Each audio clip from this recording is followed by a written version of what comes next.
Okay, good.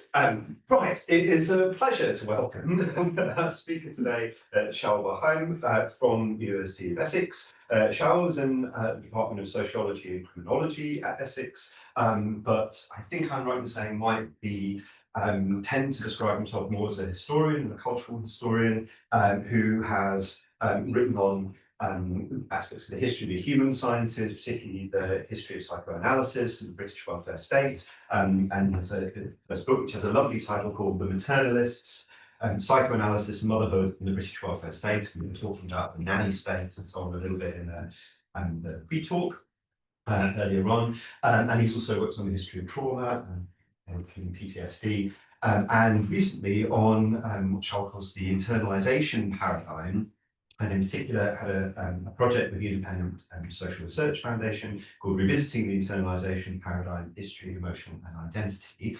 And that's how Shaul and I met, because there was a conference in the summer of 2024, the University of Essex, which is the conference of the European Society for the History of Human Sciences, which was on the theme of the history of inner life. And I presented there as a philosopher who was trying to learn from historians about the history of inner life, and Shaul was very kindly welcomed me into the sessions from the internalization paradigm. So it's really wonderful to have Shaul here to give us a talk on internalizing what, internalizing how, time and space and metaphors. Just maybe I'll stand because I need to change the. Okay, yeah.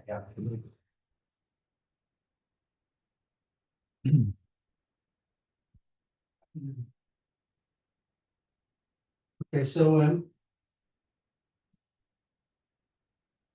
hello everyone, and thank you Adam for inviting me, and thank you everyone for coming.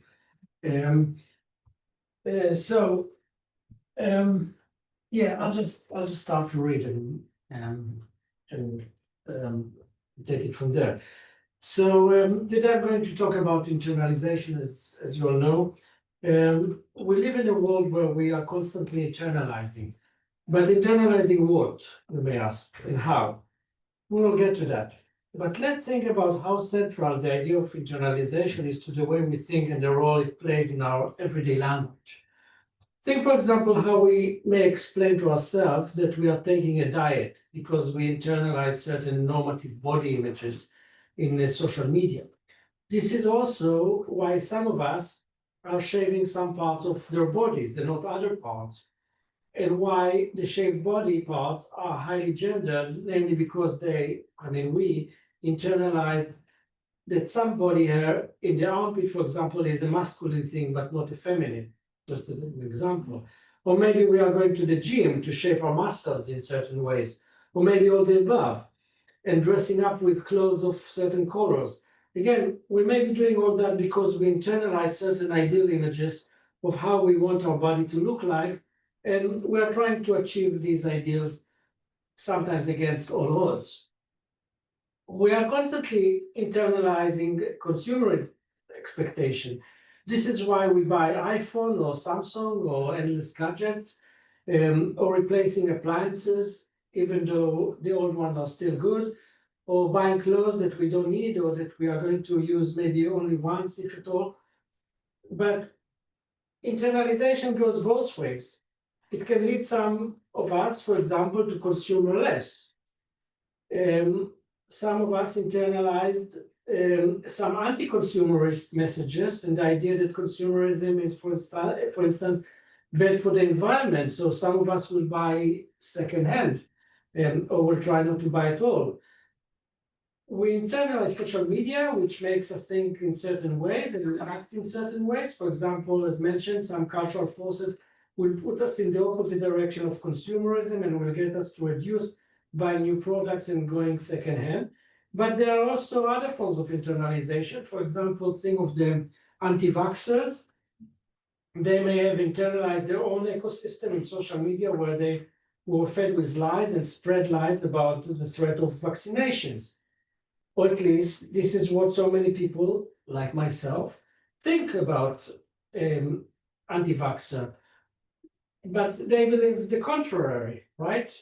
they think that we are the outcome of, or I'm the outcome of our social media ecosystem, we internalize, etc., etc. Our children constantly internalize all sorts of perceptions about success in life and money making, and why pink is girly color and blue is for boys, and so on and so forth. Now, when I say we internalize, I often don't mean myself, of course, not me, but other people who are not me, because we keep thinking of ourselves as free agents. It's always other people who act by the power of internalization, other people who internalize on daily basis racism, sexism, misogyny, homophobia, Islamophobia, anti-Semitism, and so on, etc., etc. This is why their views are so extreme. They, not me, were basically brainwashed, as some people perceive this concept. So we are all using this term internalization on a daily basis. But if you ask someone what internalization is, they will likely be struggling to define it. For my part, I can say that I'm struggling to do so in the last 2 years. And what I'm presenting here today is basically my frustrations. So what is internalization? Let's look at the dictionary for a second. For the Oxford English Dictionary, to internalize is one of the entries, there are others, but is to make or treat as internal, to give an inward or subjective character to experience or understand them from a mental or spiritual perspective, or alternatively, to absorb or take in elements from elsewhere, to incorporate, to assimilate. It is a verb that was used first in the late 18th century in a spiritual and a religious context, but only at the beginning of the 20th century it started to get the meaning of what we intuitively, without defining, think that we understand today as internalization. One main genealogy of internalization will take us back to classic developmental psychology, which shouldn't be a surprise. One may think of the entire process of growing up or bringing up a child as a form of internalization. For others, internalization is closer to what psychoanalysts may think as identification. For example, Anna Freud's notion of identification with the aggressor, or what a different important psychoanalyst, Shaul Ferenczi, called the introjection of the aggressor. All those are forms of internalization. Identifying with the aggressor was a central concept for several political and psychosocial theories. Among them was Theodor Adorno, that aimed to explain fascist propaganda in the Nazi period as relies absolutely on the total structure as well as on each particular trait of the authoritarian character, which is itself. Yeah. Oh, so you didn't see also Nope. the Oxford? Okay. You might, by the way, when this is working, you might be able to use the clicker if you'd rather. Yeah. Shaul, if you prefer to see. Okay. Clicker won't. So let's do that. See.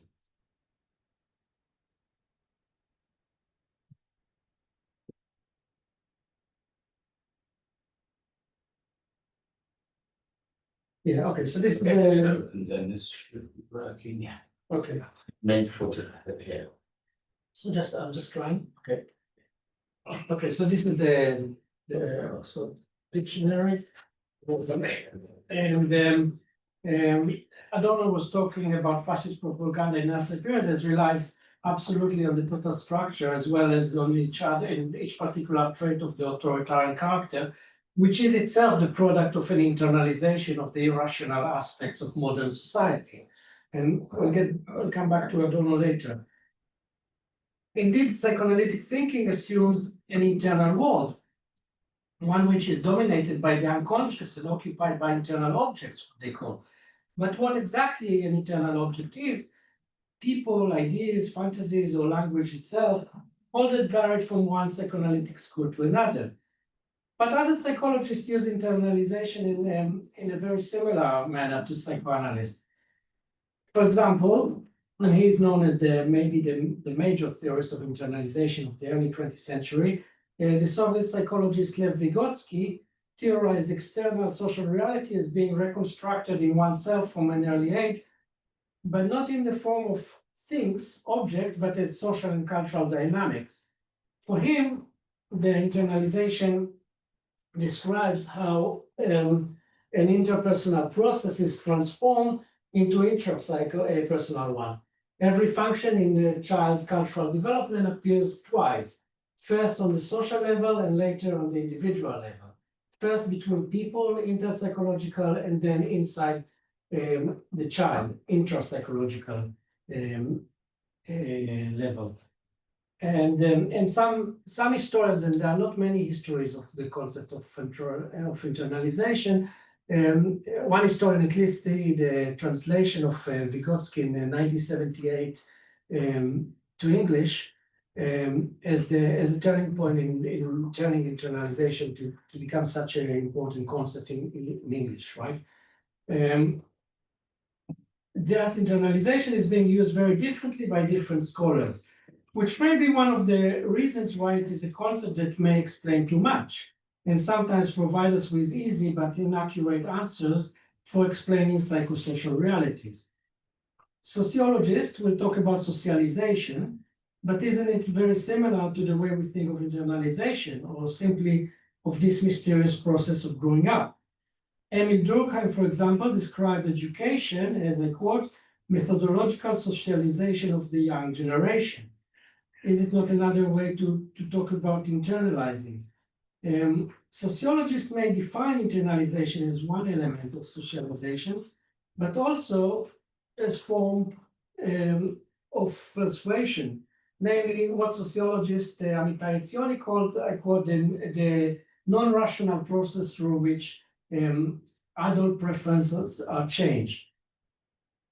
Power, post-post social psychology, such as the Solomon Asch, study conformity as internalization, while Stanley Milgram thought of internalization as a way to explain obedience. Erving Goffman theorized the ways in which internalization process turn into forms of stigmatizations and self-stigmatization. And where one internalized all the negative perception projected by the other into oneself. Indeed, this is what Franz Fanon described as epidermalization, the moment when the white gaze turning the whole existence of the black person into his or her blackness, defining him or her as first and foremost black, imprisoning him or her in their own black bodies. Epidermalization is for Fanon, and he explicitly said that this is what it is termed for internalization. What happens when the internalizing gaze operates so effectively in one's psyche that one has no choice other than objectifying oneself, turning oneself into an object. For Fanon, it was the day when a small white boy was pointing at him on a train station before telling his mother, "Mama, see the Negro, I'm frightened." This was an occasion when all his identities was reduced and fixated into one fact, his blackness. Here, Fanon writes, on that day, completely dislocated, unable to be abroad with the other, the white man, the white man, unmercifully imprisoned me. I took myself far off from my own presence, something is wrong. For my own presence, far indeed, and made myself an object. What else could it be for me but an amputation, an excision, a hemorrhage that spattered my whole body with black blood? Before the scene, Fanon was just a human being among others, but after being singled out by the child, he couldn't see himself anymore as only a human. He was, in his own words, Black Negro. He internalized his blackness at once and became black whether he asked for it or not. We can see then how 20th century theories such as Vygotsky and Freud, Fanon, and Adorno provided very different yet nuanced accounts of internalization as the negotiation process that takes place from an early age between the external world and what we think as our own private inner world, for building and shaping our sense of social identification or lack thereof. However, in our current age, that derives so heavily by questions of identity, internalization arguably turned into a reductive rhetorical tool, which often holds negative connotations, implying a lack of agency, self-stigmatization, a detachment from one's authentic self, and a diversions from one's own best interests. But in order to understand, I can give some example later, but in order to understand the role of internalization historically and how it functions today, we need first to ask what is it exactly that being internalized when it comes to questions of cultural identity? What is the object that, according to what I call the internalization paradigm, we are incorporating with or without our own will? Is this the internalized object a perception, an image, an idea, or an emotion? What is the mechanism for internalizing pieces of the external reality and turning them into one's inner self?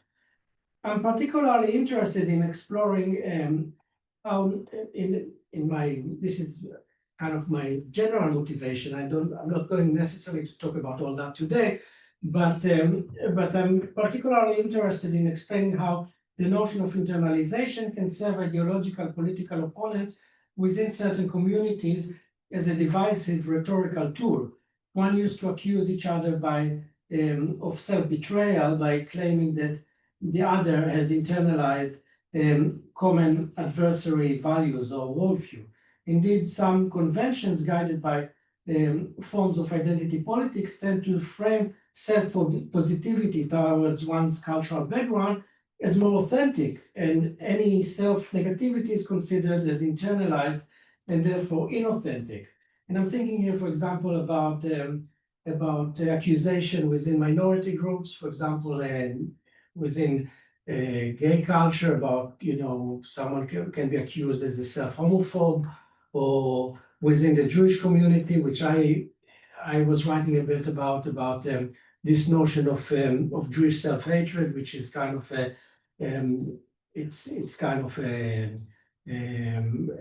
it's rather it's used to be called someone self-anti-Semite or basically a traitor. And there are other examples from other minority groups, and this notion of internalization is doing a lot of work there in justifying such positions. So how are we going to make sense of all that? Can we retrieve any definition or way of thinking about internalization? Well, only the last 15 minutes, was it 15 minutes? 20? I gave you quite a lot of very different perspectives to understand internalization, up to the point that it's very hard to know what one means when one's talking about the concept.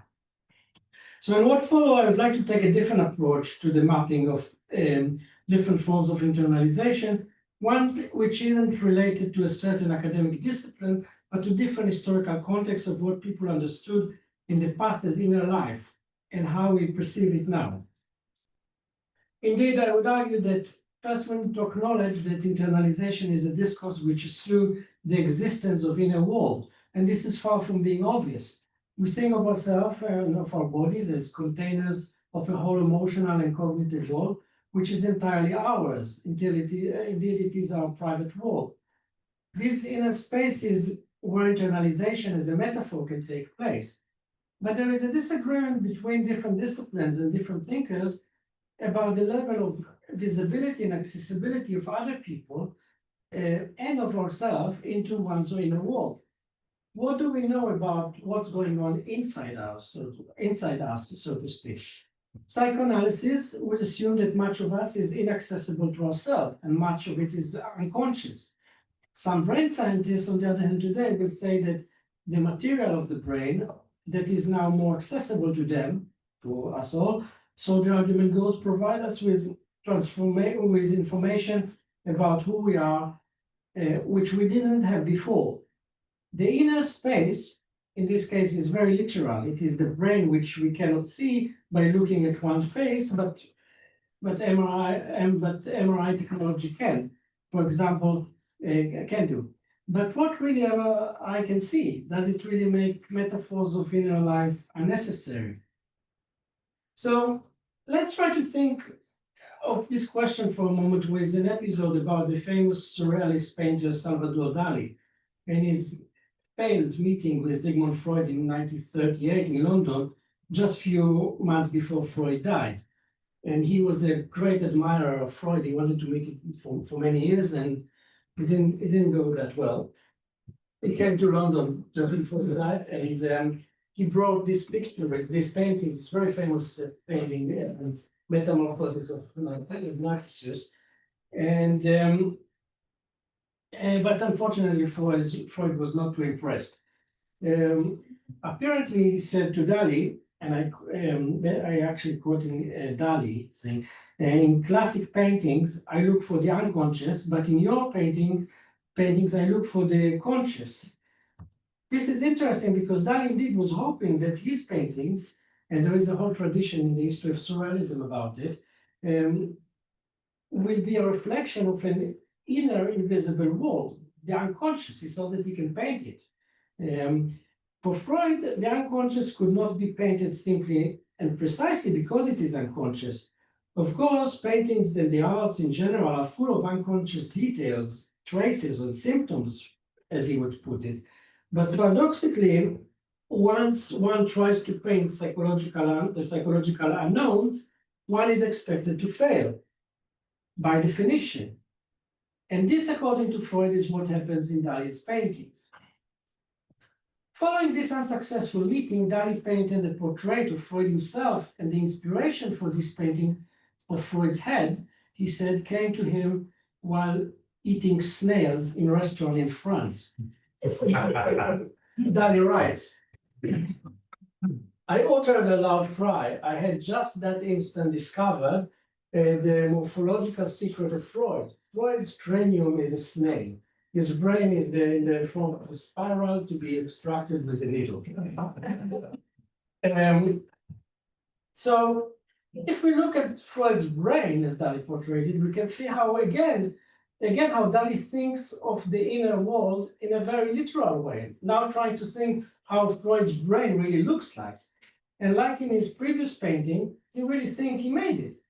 It seems like Dali was moving from one literalist thinking about the inner life, that is from painting irrational images of dreamlike scenarios in the unconscious, as if they were retrieved directly from one's mind into the painting, into painting Freud's brain, as if we can learn something only by looking at how this organ looks like in Freud's head. This small anecdote is telling, I think, because it demonstrated familiar fantasy that literally seeing the inside of our head is a key for understanding our true selves. This is a fantasy that was as relevant back then as it stands today at the center of the neurological turn and of the last few decades, very dominant also in the humanities and the social sciences. And I'm aware of the audience, I'm sure at least some of you, not many of you knows about this, what I kind of clumsily call the neurological brain, as you know better than me. So so I'm just saying it to clarify that I'm not dismissing neurology altogether. I'm just trying to think with you what do we imagine that it means. As theorist and literalist scholar, Denis Riley argues, although we have better tools to investigate our brains with MRIs providing us images of our brain matter, we're really not satisfied and continue to be preoccupied by questions about the private self. She writes, the new neural credibility, though, coexist with the continuing intuition of some distinct effect of self somewhere inside the thoroughly exposed head. We feel ourselves speaking and looking outward from it and of hearing inside it. But beyond this ordinary sense of innerness, it's as if there's something more specific that escapes scrutiny, as if a concealed compromise endured in the head, even after all the niches in which self-conscious might secret itself have been filled in by the recent powers of neural scrutiny. So Haim mourns the disappearance of what she called innerness in discourses traditionally associated with the humanities and the social sciences, namely discourses that aimed in the past to represent sets of emotions that cannot be discussed without assuming people's inner lives as only partly available to us, or what one may still call psychic reality. The idea of inner life is to some extent a metaphor for the fact that some emotions and emotional structures cannot be simply recognized in the language of the natural sciences. The psychoanalytic unconscious was one of the most popular discourses in the 20th century, and to some extent still is, for framing the this inaccessibility often to the psyche. But this discourse became less popular when new frameworks for understanding cognition and emotions took over, frameworks that challenged the assumptions about innerness altogether. For example, neo-Darwinian theories of emotions and the shift in the past few decades to talk about affects. It is important discussions, but it goes beyond the scope of my paper today, so I'm not going there. So, okay, let's have a short pause, as I want to remind you that we're talking about internalization, but I'm not here to share strong definitions of what internalization is, but more like strong frustration about how it is for me to define it. So rather than definitions, we are looking for some criteria that can help us define different forms of internalization. And one of them, as we have seen, is different perceptions of inner life as a metaphorical space, and inner life is in which is being a space perceived quite literally, right? But if internalization is about space, so surely internalization is also about time. How should we think about internalization and temporality? How long it will take to internalize an object or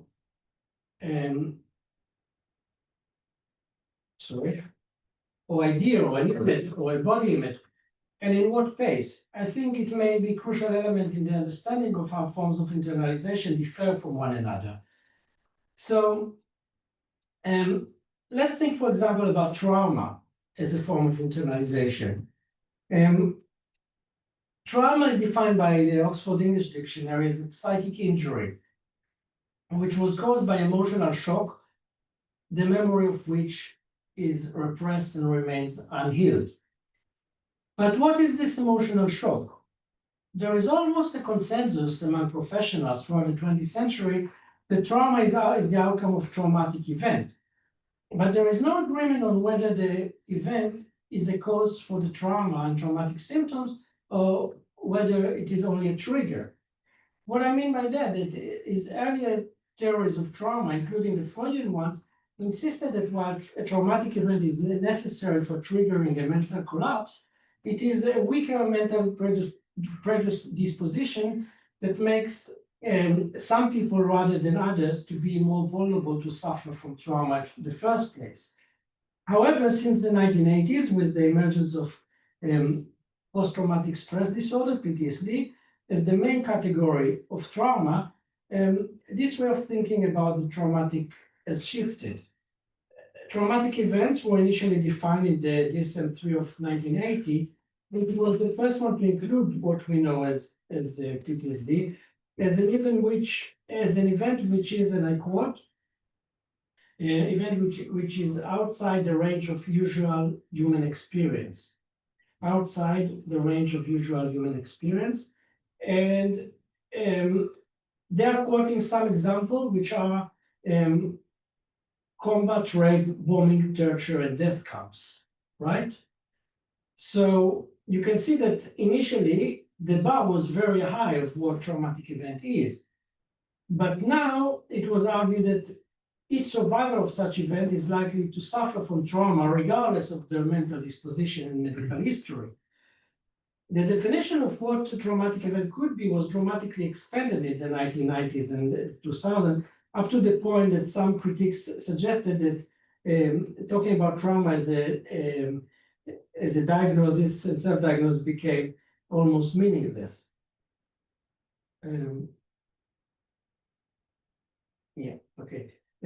What is important for our discussion today is that different theories of trauma can be thought of as different theories of internalization with different timescales. For example, most psychoanalysts would not argue that the weak predisposition is necessarily inherited, but that the child's environment, especially their domestic environment and the care that they are being provided with by their parents, may create the conditions for one to become more vulnerable to trauma by making the child internalizing all sorts of insecurities, anxieties, guilt, and shame, and so on and so forth.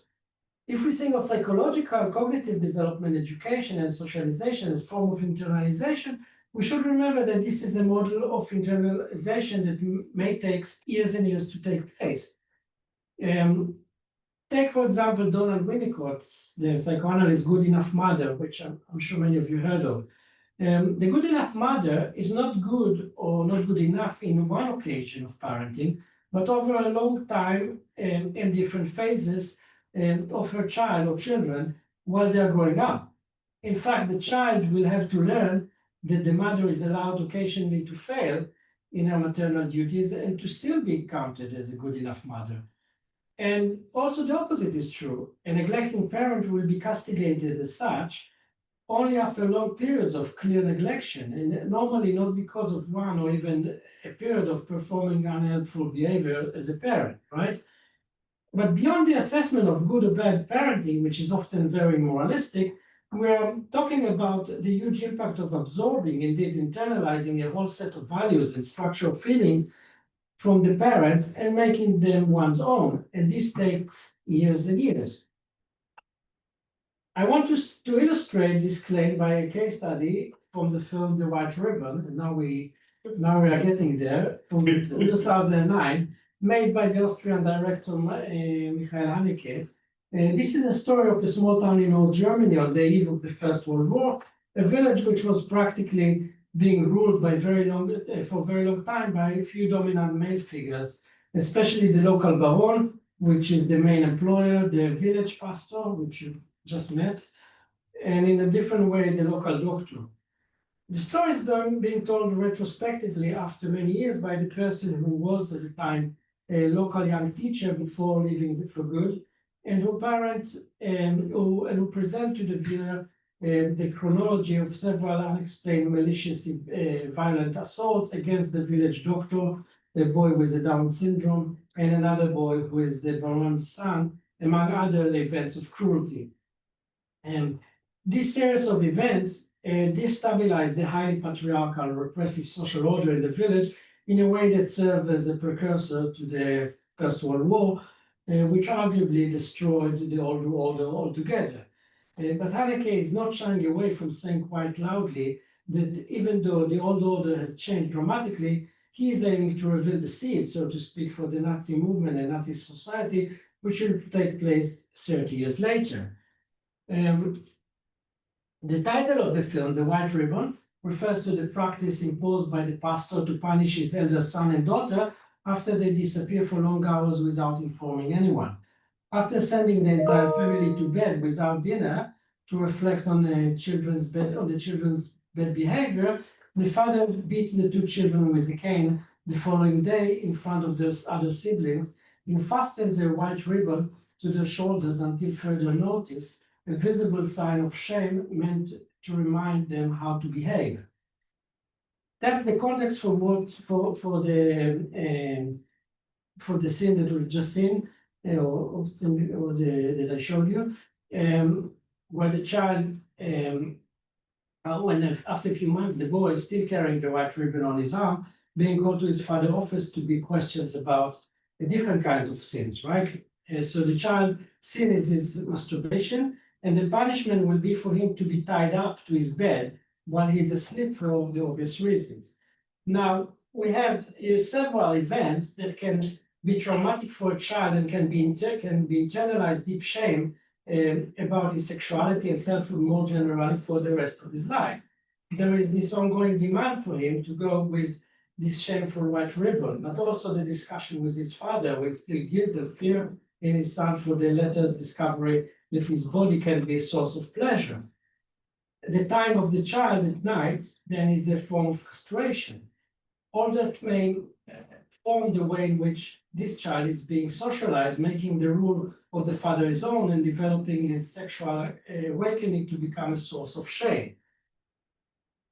As the film is full of implicit references to the fate of Germany and the Nazi catastrophe, with a few decades later, we can also think of this scene of repression in light of the Frankfurt School philosophy, namely people like Herbert Marcuse, like Fromm, Reich, and Adorno, of course, who made it, and made a connection between internalization of patriarchy and sexual repression and the emergence of German fascism. The compliance with a tyrannical father is something that people internalize in their childhood. Adoring the father and becoming a conformist also entails a libidinal pleasure in itself, libido that was repressed by a patriarchal economy of scarcity and guilt. So we can see that in Adorno's world, Adorno, for example, of the post-war era, the conceptualization of the inner world could not be imagined in a non-Freudian terms or language.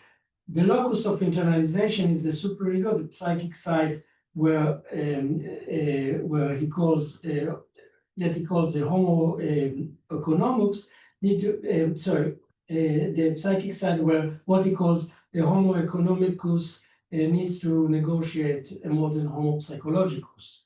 The existential demand to socialize in order to survive turned in the 20th century, Adorno will tell us, into a demand to internalize in order to comply, in order to survive in a very material sense. For him, all varieties of psychologism that simply take the individual as their point of departure are ideological. In other words, to describe inner lives only in pure psychological terms without taking into account the external world, indeed, without talking about internalization, is an ideological choice that suits all well the capitalist system, as you would expect from a Marxist like Adorno. But what's important for me to emphasize is that those are long-duration processes, right? They take many years before this internalization process is being completed. What I would call the Freudian form of internalization is the slow internalization. And actually, I also want to mention here the important work. I don't know if your colleague, I don't know if she's online. She may be online. And Flora Salisbury from the Medical Humanities department in Exeter, and Lisa Barazzo from Birkbeck and their team, and they did a lot of excellent work on theorizing what the slow time means in our times, and they are working around the questions of temporality, which are, I think, quite relevant here. So, how much time do I have? Good question temporarily. Okay. About 10 minutes. Yeah. For the last part of this talk, please allow me to fast forward to our times, or at least to the last few decades, and illustrate a different faster form of internalization. And I want to illustrate it with a different case study, which is the debates over trigger warnings in academia and the arts in the past 15 years. Again, I'm taking it from my work on trauma, or from discourses around trauma. And I would argue that once the psychoanalytic model of internalization that I just presented was taken over since the 1970s by a new understanding of the brain and mental health, so a new form of internalization emerged, one in which the process of internalizing the world is relatively short and takes mainly an exposure to the internalized object, and I will try to explain. So, since the 1970s, after 3 decades of dominating the American psychiatric establishment, psychoanalysis was gradually taken over by the new brain sciences and the pharma industry. different forces joined in the backlash against psychoanalysis in America in the late 1960s, as well as the demand for radical shift in policy and medical approach to mental health, which arrived from different directions. The expansion of the psychiatric domain to cover more moderate mental condition and family crisis led insurance companies and the government to refuse reimbursement of methods which are not proven as effective enough. And dynamic psychotherapy was considered by them as such, if not the main one. Insurers, but also anti-psychiatry activists demanded to give clear definitions of sickness and stop thinking of mental health problems as a spectrum that everyone are part of, as psychoanalytic-oriented psychiatry did. The growing cost of institutionalization and increasing usages of psychiatric drugs by psychiatrists provided the right conditions for the flourishing of the new, what they call neo-Kraepelinian, sorry, I always find how to pronounce this movement, characterized by what one historian called a descriptive psychiatry. I quote, a psychiatry that limited itself to the description of the mental ills and avoided speculation about etiology because it was unknown for almost all psychiatric disease. So the revolution had its full success with the publication of the DSM-3, which I mentioned, which indicated the abandonment of the so-called speculative theories such as psychoanalysis in favor of symptom-based diagnostic system. Mental illness and disorders were now set to have clear, visible, and measurable diagnostic criteria that come to replace psychoanalytically oriented early childhood etiologies. The new manual was also an opportunity for a medical shift on several fronts with some major political implications. One of them was trauma, or to be more precise, the introduction of the PTSD. Since then, the popularization of trauma as a medical category was gradual and included a dramatic shift in the definition of the traumatic events, which I mentioned before, and the parameter for recognizing one.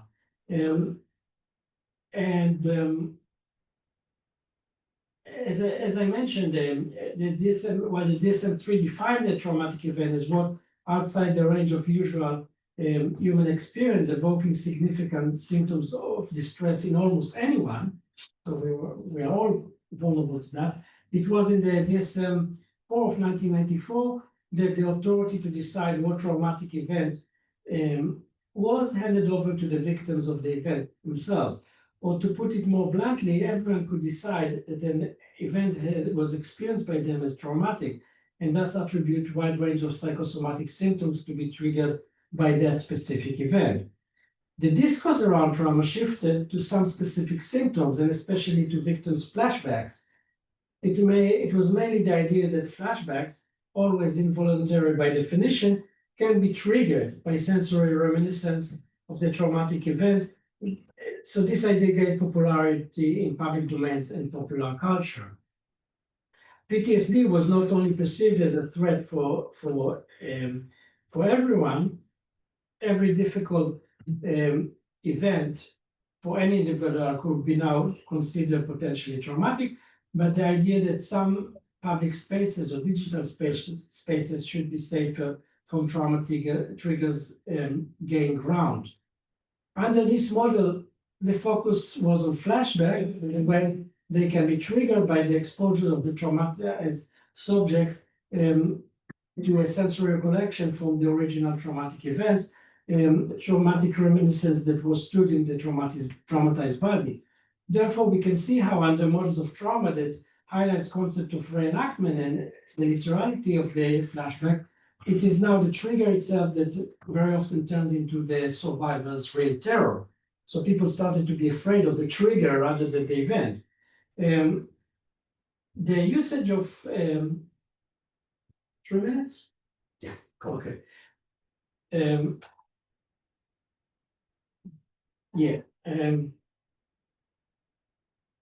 Okay, the expansion of the claim for post-trauma under model of in which flashbacks are the main symptoms and could potentially be triggered by almost any pedagogical content label led the ground to the popularity of trigger warnings, mainly in American academia. Trigger warnings were first employed in online community and social media to alert readers to problematic contents that could potentially trigger an adverse psychic response. Their use both online and in non-virtual space is characterized mainly feminist, queer, anti-racist, and other progressive subculture. So what can we learn from, and I'll be finished with that, from this 21st century demand for trigger warnings by students and student organizations, and how all that is even relevant to internalization? I remind you that we are talking about the role of time and temporality in defining different forms of internalization. I argued earlier that large parts of the 20th century were dominated by the Freudian time, that is a slow process of internalization, and now looking for different tempors of internalization. So what the trigger warning has got to do with all that? First, it should be seen as part of a broader change in the academic climate that involves highlighting alertness to students' vulnerability. To put differently, the constructs of students as vulnerable, as the influential theorist Jack Halberstam pointed out.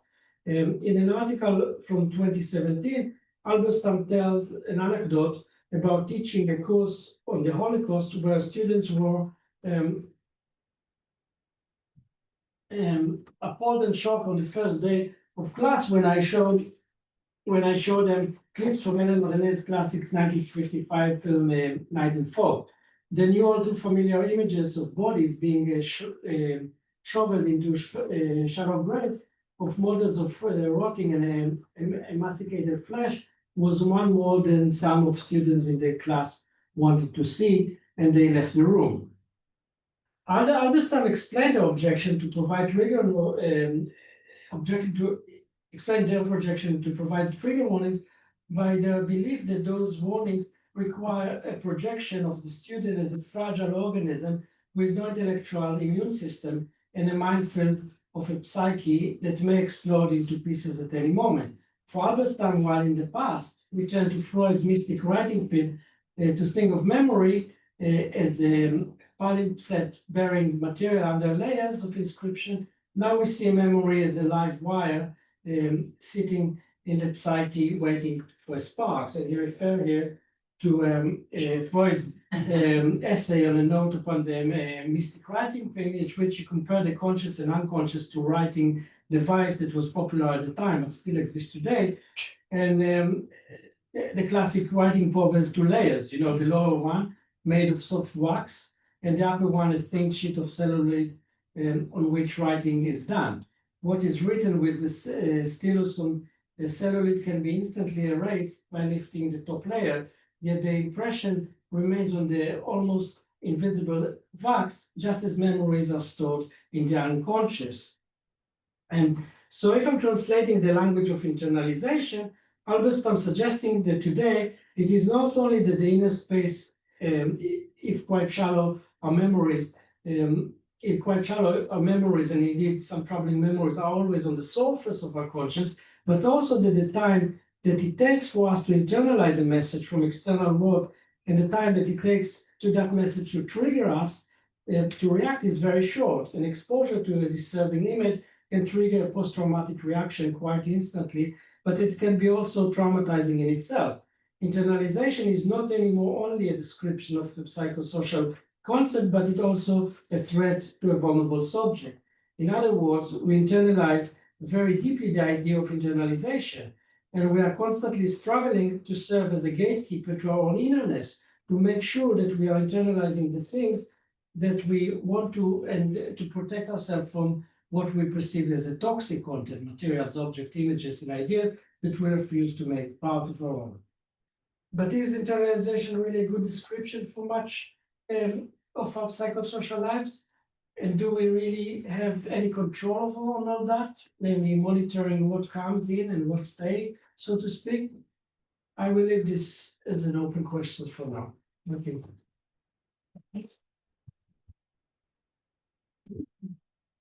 Wonderful, thank you very much. So we will follow our normal procedure, which is to have a 5 minutes cover break.